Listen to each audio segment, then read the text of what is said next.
ሰላም ጤና ይስጥልን የተከበራችሁ ተመልካቾቻችን ከካፋ ቴሌቪዥን ለሳቱ ያዘጋጀናቸውን ዜናዎች ይዘን ቀርበናል። ከዜናዎቹ ጋር ብሩክታይት ብርሃን ነኝ። አብራችሁን ቆዩ። በካፋ ዞን ብልጽግና ፓርቲ ቅርንጫፍ ጽህፈት ቤት የወጣቶች ሊግ የወጣቶች ተሳትፎ ለወጣቶች ተጠቃሚነት በሚል መሪ ቃል ወጣት የመንግስት ሰራተኞችን ያካተተ ውይይት አካሂዷል። በግጭት አፈታት ዙሪያ የወጣቶች ሚናና የወጣቶች ሚዲያ አጠቃቀም የሚሉ የውይይቱ መነሻ ሀሳቦች መሆናቸውም ተመላክቷል። የወጣት ማዕከላትን በማስፋትና በመገንባት ወጣቱ ራሱን ለተሻለ ተግባር እንዲነሳሳ ማድረግ ከባለድርሻ አካላት የሚጠበቅ እንደሆነ በመድረኩ ተገልጿል።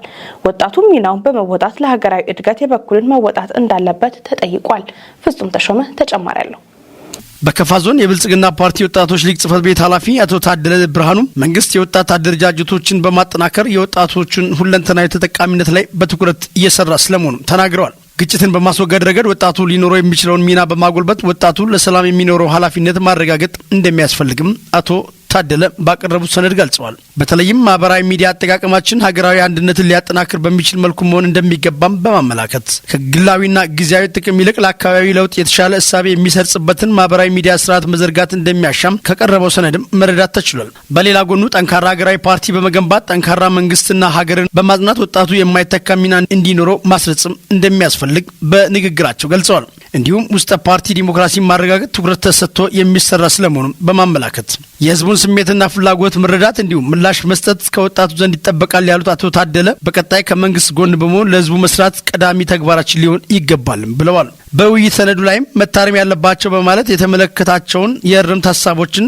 የዳሰሰና በተለይም መርህ አልባ ትስስር፣ የፖለቲካ ጤነኝነት ጉድለት፣ የአቅም ውስንነት እንዲሁም የማስተዳደር ችግር በሰነዱ ተካተዋል። በተጨማሪም የመንግስት አፈጻጸም ከፓርቲ አስተሳሰብ ጋር ማጣጣምና መምራት እንደሚያስፈልግም በውይይቱ ተነስቷል። ውይይቱን የመሩት የካፋ ዞን ረዳት የመንግስት ተጠሪና የአደረጃጀት ዘርፍ ኃላፊ አቶ ታከለ ታምሩም መንግስት በአሁኑ ሰዓት እያከናወነ ያለውን ተግባራት አንስተው ዘላቂነት እንዲኖረው ወጣቱ የራሱን ሚና ሊወጣ ይገባልም ብለዋል። በመዋቅር ደረጃ አልፎ አልፎ የሚስተዋሉ የአሰራር ክፍተቶችን እያረሙ መሄድ በመሪ ደረጃ ሊታይ እንደሚገባም አቶ ታከለ ታምሩም አስተያየት ሰጥተዋል። የውይይቱ ተሳታፊ ወጣቶችን በበኩላቸው በአሁኑ ሰዓት ሀገራችን ወደፊት ሊያሻግር የሚችል እሳቤ በመያዝ ለመስራት ልንዘጋጅ ይገባል ብለዋል። በየደረጃው ያሉ የመንግስት መዋቅሮችም ወጣቱን ያሳተፈ የልማት እንቅስቃሴ መፍጠርና ስራን በመፍጠር የኢኮኖሚ አቅም እንዲዳብር ምቹ ሁኔታ በመንግስት በኩል ሊመቻች ይገባልም ሲሉም አስተያየታቸውን ሰጥተዋል። የስኳር በሽታን ለመከላከል የተስተካከለ የአመጋገብ ስርዓትና የሰውነት እንቅስቃሴ ማድረግ እንደሚገባ የገብረ ጻዲቅ ሻዋ አጠቃላይ ሆስፒታል ገለጸ። በሆስፒታሉ ጠቅላላ ዶክተር ነጻነት እንዳለማው የስኳር ህሙማን መከተል የሚገባቸውን የጥንቃቄ መንገድ በተመለከተ የግንዛቤ ማስጨበጫ መልእክት አስተላልፈዋል። በዚህ ጉዳይ ላይ ተጨማሪ አለን። የስኳር በሽታ በሰው ደም ውስጥ የሚገኝ የስኳር መጠን መዛባት ጋር ተያይዞ የሚመጣ መሆኑን ነው በገብረ ጻዲቅ ሻው አጠቃላይ ሆስፒታል ዶክተር ነጻነት እንዳለማው የገለጹት። ዶክተር ነጻነት አክለውም ህመሙ አብዛኛውን ጊዜ እድሜያቸው ከ40 ዓመት በላይ የሆኑ ሰዎችን እንደሚያጠቃም ተናግረው ህጻናትና ወጣቶችም ላይ ሊከሰት እንደሚችል ገልጸዋል። በሽታው ክብደታቸው ከፍ ያለና አዝወትረው የአካል እንቅስቃሴ የማያደርጉ ሰዎች ላይ ጫና እንደሚያሳድርም ነው የተናገሩት። ብዙ አይነት አጋላጭ ሁኔታዎች አሉ። የመጀመሪያው ምንድነው ታይፕ 1 የምንለው የስኳር አይነት ላይ ብዙ አጋላጭ ነገሮች ሊኖሩ ይችላሉ። በታይፕ 2 የምንለው ግን በዋነኝነት ፕሪቨንት ልናደርግ ወይም ልንቆጣጠር የምንችሉ ነው። ምንድነው በብዛት እዚህ አይነት የስኳር አይነት የሚያጋልጠን ምንድነው የክብደት መጨመር፣ ከፍተኛ የሆነ ክብደት፣ አካላዊ እንቅስቃሴ አለማድረግ፣ የደም ግፊት ያለበት ሰው፣ ሌላኛው ደግሞ በቤተሰብ ውስጥ የስኳር ህመም ካለ ተጋላጭ እንዲሆን ያደርጋል። ሌላኛው ደግሞ ጤናማ ያልሆነ የአመጋገብ ስርዓትም ለስኳር ህመም ተጋላጭ ያደርገናል። ሌላኛው ደግሞ አልኮል አዘውትሮ መጠቀም፣ ሲጋራ፣ ሌሎችንም አይነት ሱሶች መጠቀም ለስኳር ተጋላጭ ያደርገናል ማለት ነው። ዶክተር ነጻነት የስኳር በሽታ አይነተኛ መሆኑንም ይናገራሉ። አንደኛው አይነት የስኳር አይነት ምንድነው? ፓንክሪያስ ወይም ቆሽት የምንለው የሰውነታችን ክፍል ኢንሱሊን የሚባለውን ሆርሞን ሙሉ ለሙሉ ማመንጨት ሲያቆም የሚከሰት የስኳር አይነት ነው። በዚህ አይነት የስኳር አይነት የሚጠቁ ሰዎች በብዛት ሰውነታቸውን ሰናይ ቀጠን ያሉ ናቸው። እድሜያቸው በብዛት ከ30 ዓመት በታች ነው። የአይነት የስኳር ህመም ፓንክሪያስ ወይም ቆሽት የምንለው የሰውነታችን ክፍል ኢንሱሊን ማምረት ስለማይችል የሚከሰት የስኳር አይነት ነውና ህክምናው የሚሆነው ምንድነው? ኢንሱሊን ሰውነታቸው ውስጥ ስለሌለ ኢንሱሊን መስጠት ይሆናል ማለት ነው። ሁለተኛው አይነት የስኳር ህመም ደግሞ ሰውነታችን ውስጥ የኢንሱሊን ሆርሞን ይኖራል።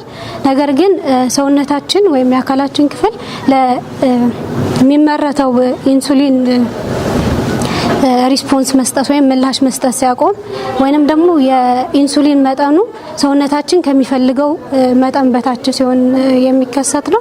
ሌላኛው አይነት ደግሞ የስኳር ህመም በእርግዝና ወቅት የሚከሰት የስኳር ህመም አይነት ነው።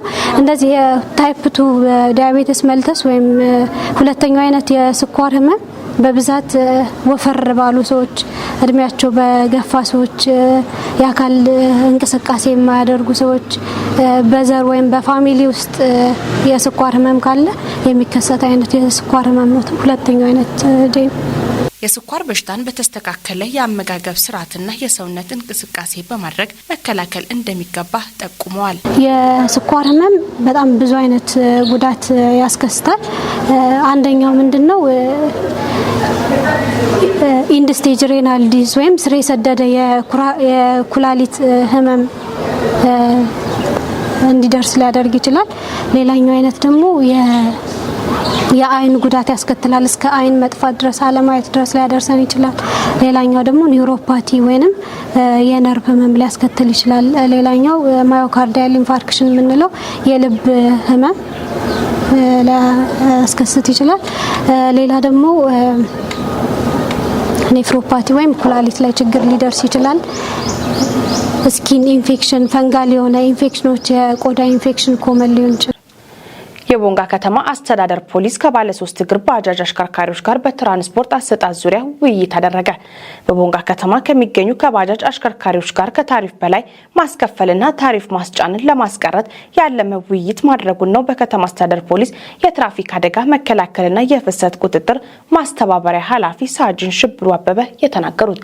ዘገባው የካፋ ዞን መንግስት ኮሚኒኬሽን ነው። ሳሙኤል ቆጭቶ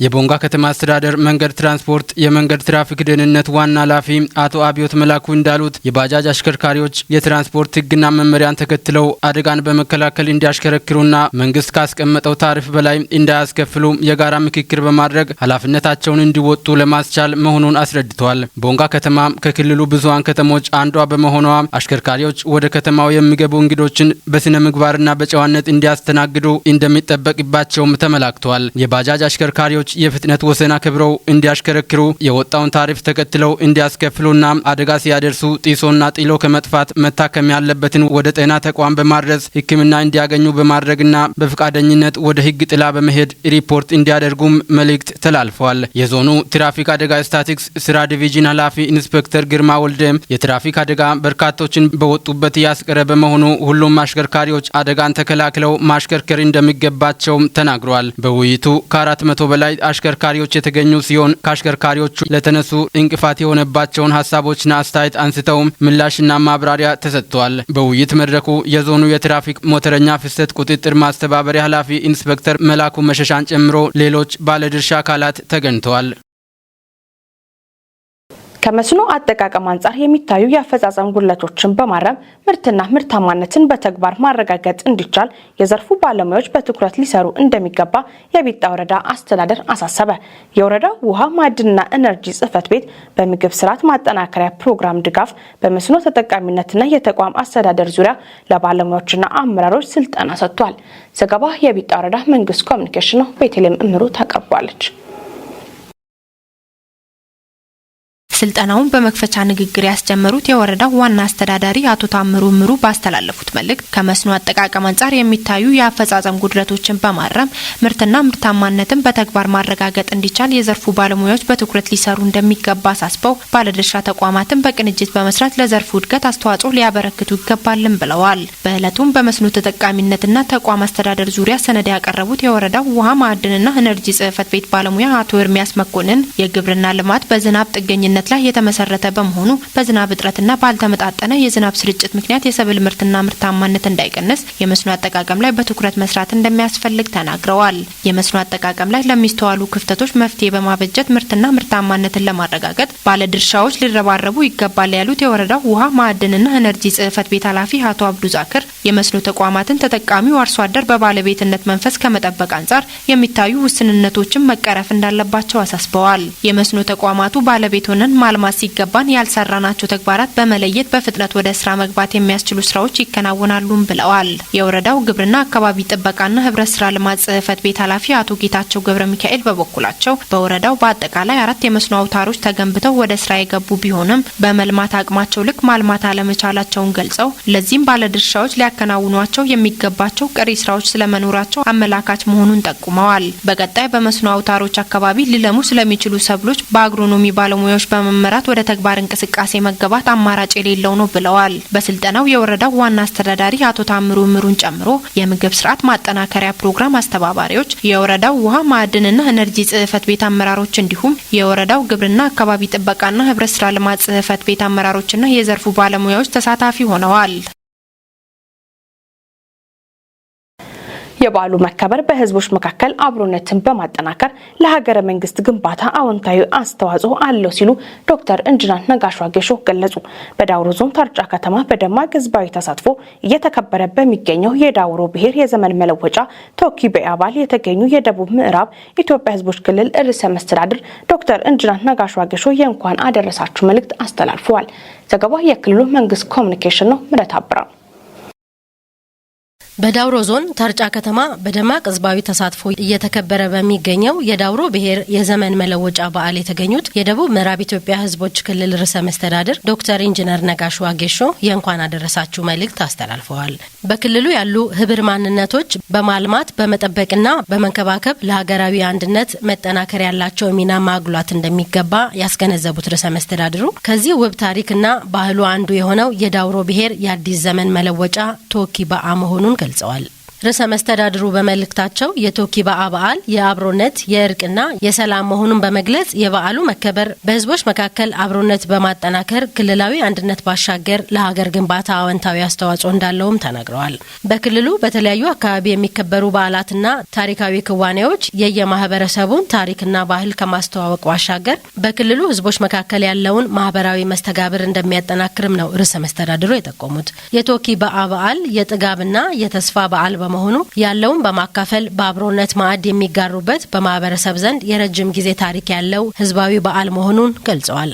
የቶኪ በዓል ታሪካዊና ባህላዊ ይዘቱን ጠብቆ ለትውልድ እንዲተላለፍ የታሪክ ምሁራን በጥናትና ምርምር ረገድ የጀመሩትን ተግባር አጠናክረው እንዲቀጥሉ ያሳሰቡት ርዕሰ መስተዳድሩ የዘንድሮ በዓል በልዩ ድምቀት እንዲከበር አስተዋጽኦ ያደረጉ አካላትን አመስግነዋል። ዞኑ የበርካታ ባህላዊና ታሪካዊ መስህቦች መገኛ መሆኑን ያወሱት የዳውሮ ዞን ዋና አስተዳዳሪ አቶ ዳዊት ገበየው ከዚህ መልከ ብዙ ባህል ታሪክ አንዱ ቶኪ በዓ መሆኑን ተናግረዋል። የቶኪ በዓል ከረጅም ጊዜ ጀምሮ እየተከበረ መቆየቱን የገለጹት ዋና አስተዳዳሪው የዘንድሮ በዓል በልዩ ድምቀትና ድባብ ከቀበሌ ጀምሮ እየተከበረ መቆየቱን አስታውቀዋል። የቶኪ በዓል የዳውሮ ብሔር ማንነት መገለጫ የሆነ ባህላዊ እሴት በመሆኑ በጋራ በመጠበቅና በማልማት በተባበሩት መንግስታት የማይዳሰሱ ቅርስነት እንዲመዘገብ የሚመለከታቸው አካላት ተገቢውን ትኩረት እንዲሰጡ ጠይቀዋል። በዓሉ በተለያዩ ባህላዊ ክዋኔዎች የተከበረ ሲሆን ከዞኑ ሁሉም ወረዳዎች በክብረ በዓሉ የተገኙ የልኡካን ቡድኖች ትርኢት አሳይተዋል። በክብረ በዓሉ የፌዴራልና የደቡብ ምዕራብ ኢትዮጵያ ህዝቦች ክልል ከፍተኛ የመንግስት የስራ ኃላፊዎች፣ የአካባቢ ተወላጆችና ሌሎች ተጋባዥ እንግዶች ተገኝተዋል። የተወደዳችሁ ተመልካቾቻችን ከከፋ ቴሌቪዥን ለሳቱ ያዘጋጀናቸው ዜናዎች እስካሁኖቹ ነበሩ። ዜናዎቹን በመምራት እኔ ብሩክታይት ብርሃኑ አብራችሁ ቆይታ ያደረኩ ከቀሪ የከፋ ቴሌቪዥን መሰናዶች ጋር መልካም ጊዜ